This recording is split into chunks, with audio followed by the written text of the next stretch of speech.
ஒரு 80,000 ஒரு பையனுக்கு கட்டுறேன், ஒரு 90,000 ஒரு பையனுக்கு கட்டுறேங்க. நான் சிங்கிள் சேலரி பர்சனு. நான் ஆக்சுவலாக இதனால் நாங்கள் வேறு எந்த பிளானுமே பண்ணுறதில்ல. 2 விஷயங்கள் மட்டும் தான் நான் பண்ணுறது. ஒன்று வந்து பார்த்தீங்கன்னா ஸ்கூல் ஃபீஸுக்கு ரெடி பண்ணணும்.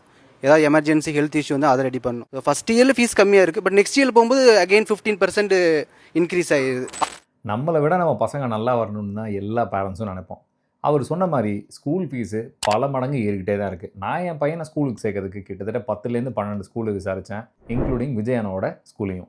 எல்லா ஸ்கூல்லையும் ஃபஸ்ட் ஸ்டாண்டர்டுக்கு 1 லட்சத்துலேருந்து 7 லட்சம் வரைக்கும் ஃபீஸ் கேட்குறாங்க. அப்படி 7 லட்ச ரூபாய்க்கு 1ஆம் கிளாஸ் குழந்தைக்கு என்ன தான் சொல்லி தருவாங்கன்னு எனக்கும் தெரியாது. இப்போ இவரோட ஸ்டோரிக்கு வருவோம். அவர் 2 பசங்களுக்கு 1.7 lakhs ஃபீஸ் கட்டுறாரு.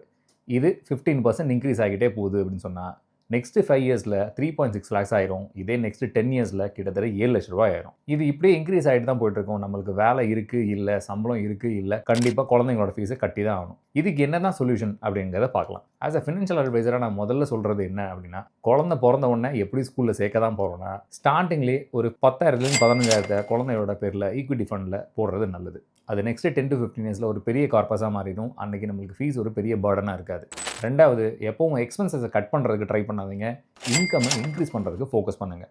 புது ஸ்கில்ஸை டெவலப் பண்ணுறது, அடிஷனல் இன்கம்மை தேடுறது, இல்லை பாசிவ் இன்கம் ஜென்ரேட் பண்ணுறது, freelancing, consulting, new business opportunity check பண்ணுறதுன்ட்டு உங்கள் லைஃப்பை லீட் பண்ண ட்ரை பண்ணுங்கள். பிகாஸ் இன்கம் க்ரோத் தான் உங்களுக்கு லாங் டேர்முக்கான ஒரே சொல்யூஷன்.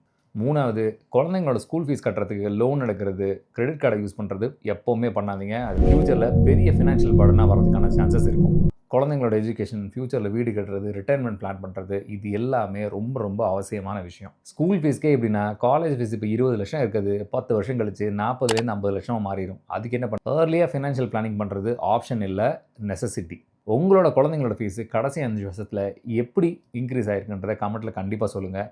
என் பையனோட ஃபீஸை ஈஸியாக நான் பே பண்ணுறதுக்கு என்ன ஸ்ட்ராட்டஜியை ஃபாலோ பண்ணுறேன்னு அடுத்த வீடியோ சொல்கிறேன். பேஜை கட்டாயமாக ஃபாலோ பண்ணிக்கோங்க.